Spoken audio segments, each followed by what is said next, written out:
You are probably watching this video because you're looking for a reliable, powerful solar charger for emergencies, hiking, or off-grid power, and you've seen the Survival Frog QuadraPro. Its marketing promises fast solar charging, wireless power, and a massive battery. It sounds like the perfect survival gear, but after testing it for weeks, I discovered critical problems that could leave you powerless when you need power the most. And here's what really shocked me: for the best price, click the link in the description. This isn't just another unboxing. This is an honest, stress test review where I expose where this charger fails, so you don't waste your money on a product that could let you down.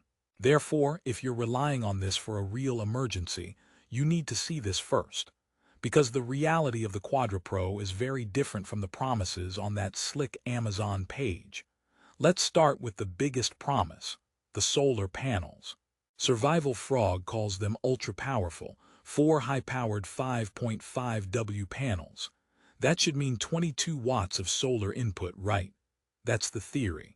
But in practice, under direct, perfect noon sun, the actual charging speed to its internal 8,000 mAh battery was painfully, hilariously slow. We're talking a trickle charge. I left it in full sun for an entire day, and it barely replenished a quarter of the bank. If you're expecting to fully charge this from dead using only the sun on a weekend camping trip, you'll be disappointed. Therefore, that create power quickly claim needs a huge asterisk next to it. Now, the battery itself. They tout an 8,000 mAh actual capacity, calling out other brands for overstating ratings. That's a good stance. I respect that. But when I ran capacity tests, draining it at a standard rate to charge other devices, the actual output capacity came in lower. It charged a phone about 1.5 times, not the 2+ you'd expect. It's like ordering a large pizza and getting a medium that says large on the box. Not a total disaster, but not the honest rating you were hoping for either. Here's the feature that initially sold me: the wireless charging pad on the front. It's a great idea for convenience.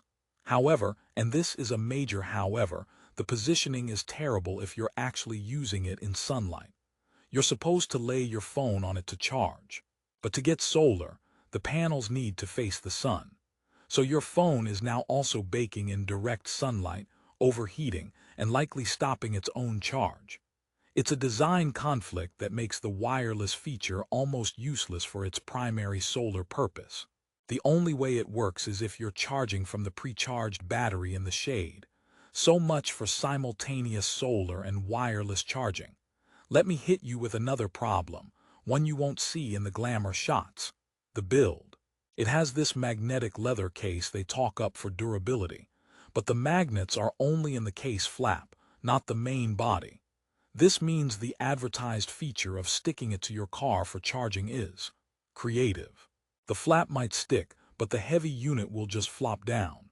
It's less secure attachment and more precarious balancing act.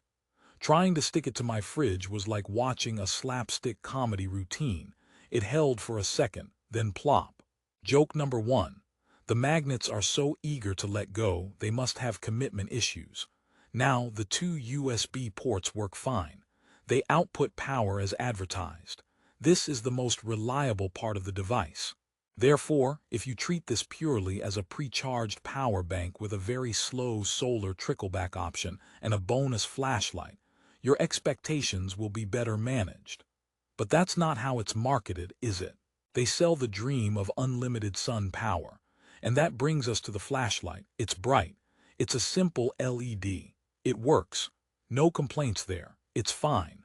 But slapping a bright flashlight on a problematic solar charger doesn't make it a lifesaver. It makes it a flashlight attached to a disappointing solar charger. So why does this product exist with such glaring flaws? The top reviews on Amazon reveal the truth. People give it 4 or 5 stars right out of the box, thrilled with the concept and the feel. It looks the part. But the critical 3 and 2-star reviews tell the real story. Solar charging is a joke. Wireless charger overheats phone. Magnets are weak.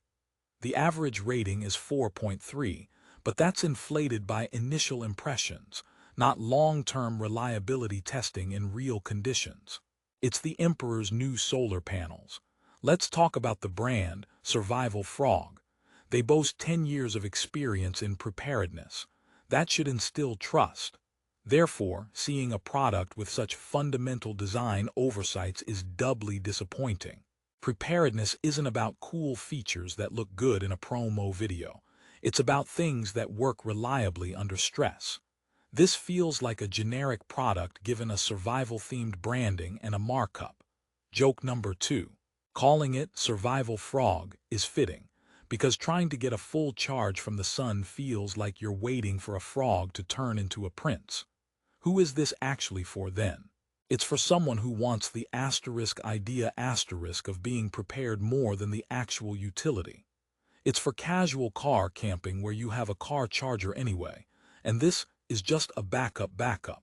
It is not for serious hikers, disaster preppers relying on it as a primary source, or anyone who thinks the sun will meaningfully recharge this in a day. If your life depended on this solar charger, you'd be in trouble. You'd have more luck trying to power your phone with a potato battery. Now for the resolution. What should you do? First, manage your expectations if you already own it.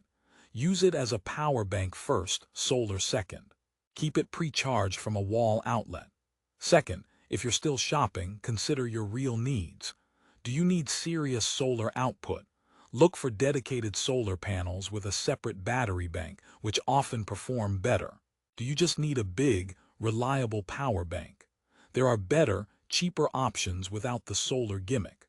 The contrarian snapback here is this.